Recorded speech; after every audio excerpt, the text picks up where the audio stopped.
How was it awkward అంటే especially close scenes ఉంటాయి, నడుము చేసే సీన్స్ ఉంటాయి, అది అంటే అడవి రాముడు వరకు అంటే నేను I was very open about my, నువ్వు ఎవరితో మాట్లాడకూడదు, ఎవరికి ఏం చెప్పకూడదు అని అంటారు కదా. ఇప్పుడు హీరోయిన్ నన్ను వెళ్ళగానే సెట్కి వెళ్ళి మాట్లాడి నమస్కారం పెట్టాలి, ఇట్లా చేయాలి, నువ్వు ఏదున్నా ఎవరినా మాట్లాడితే ఏం చెప్పు, మా అమ్మతో మాట్లాడు, మా నాన్నతో మాట్లాడు అని చెప్పాలి, ఏం మాట్లాడకూడదు, నవ్వుతే నవ్వాలి, ఎక్కువ నవ్వకూడదు, ఇలా చెప్పేవారు. ఇప్పుడు నాకు మా ఇంట్లో కూడా ఇన్స్ట్రక్షన్స్ ఉన్నాయి, మాట్లాడకూడదు అది అని. కానీ నేను మాట్లాడకుండా ఉండలేను, ఉన్నది చెప్పకపోతే I cannot, I have to communicate. So they have to convince me. If they don't convince me, I can never act. I cannot be always want to be a normal person laga. Why? ఎందుకు వీళ్ళంతా సెట్లో ఇలా ఉన్నారు, ఎందుకు వీళ్ళు ఇట్లా మాట్లాడతారు, why వాడిని ఎందుకు అంత తక్కువగా చూస్తున్నారు, వీళ్ళకి ఎందుకు చికెన్ తీసుకొస్తున్నారు, వాళ్ళకి ఎందుకు ఒక ఇడ్లీ పెడుతున్నారు, ఇలా టూ మెనీ క్వశ్చన్స్ ఉండే చిన్నప్పటి నుంచే అది. But I was very vocal about it. అందుకని అడిగేసేదాన్ని, ఇది ఎందుకు ఇట్లా మమ్మల్ని ఎందుకు తక్కువగా చూస్తున్నారు, వాళ్ళని ఎందుకు ఇట్లా అంత చిన్నప్పటి నుంచి అది ఉండేది. అది సో ఇంటిమేట్ సీన్స్ అప్పుడు ఏమయ్యేదంటే బిగినింగ్ కొంచెం ఫస్ట్ టైం డైలాగ్ ఒకటి చెప్పమన్నారు, ఎందుకో తెలుసా రాత్రంతా నువ్వే నా కల్లో వచ్చావు అని నేను చెప్పాలి.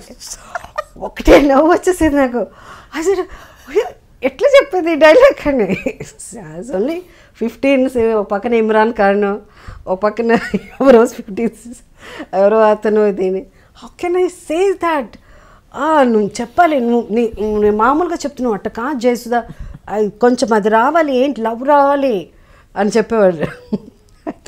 లవ్ రావాలమ్మాయి, షుడ్ ఫీల్ షై, సిగ్గుతో సిగ్గు అన్నదే అసలు ఎట్లా అని ఎక్స్ప్రెషనే తెలిసేది కాదు నాకు.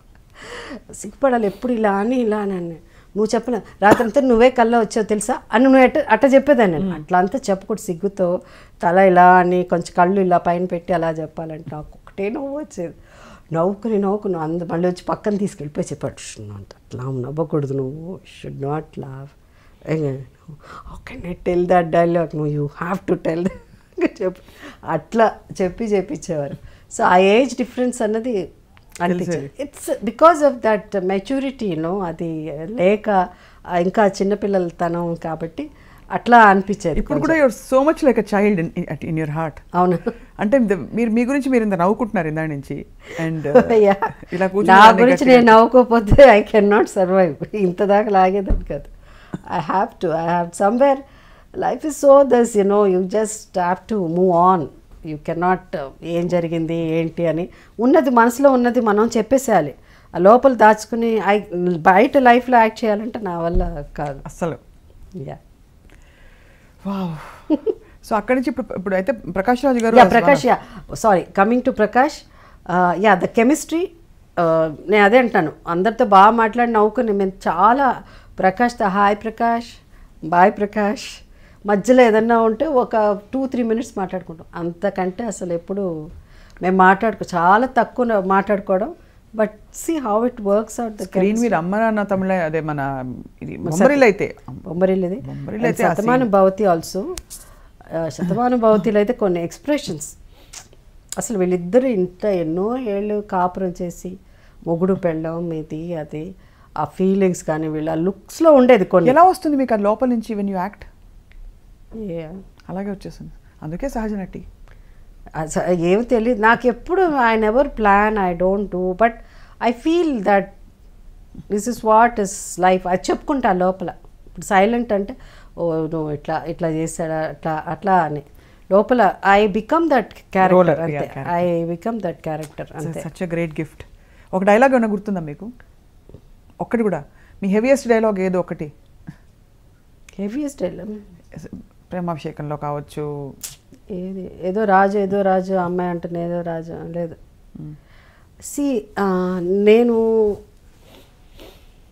I never use to work after 6 o'clock. అంటే చాలా, నేను ఇంతవరకు ఇన్నేళ్ళు నేను ఇండస్ట్రీలో ఉన్నానంటే it's biggest gift, God's gift. I'm destined to be, because it's not నకరాలని వేసేసి వాడు ఏదో వెబ్సైట్లో రాశాడో లేకపోతే వాళ్ళకి ఏం తెలీదు, వాళ్ళ ఏమంటారు అలానే అంటాడు.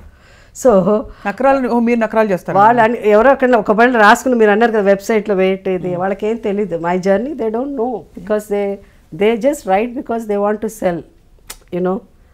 సో దట్ అవన్నీ పక్కన పెట్టేస్తే నా ఇండస్ట్రీలో నేను ఒక 3-4 years అంటే ఒక హీరోయిన్గా సక్సెస్ అవ్వగానే, not very big heroine, super duper అసలు సెన్సేషన్ సూపర్ స్టార్. ఒక టైంలో నేను కూడా సూపర్ స్టార్ విజయశాంతి రాకముందు. ఆఫ్ కోర్స్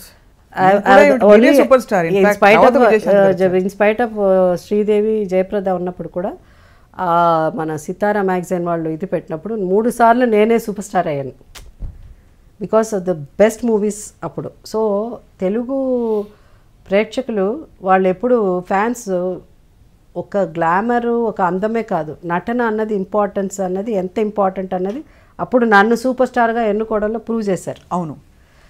సో నేను అవన్నీ అవ్వకముందే ఒక హీరోయిన్గా ఇది అయ్యేసరికి I said I can not work, I have to 6 o'clock తర్వాత పనిచేసేదాన్ని కాదు.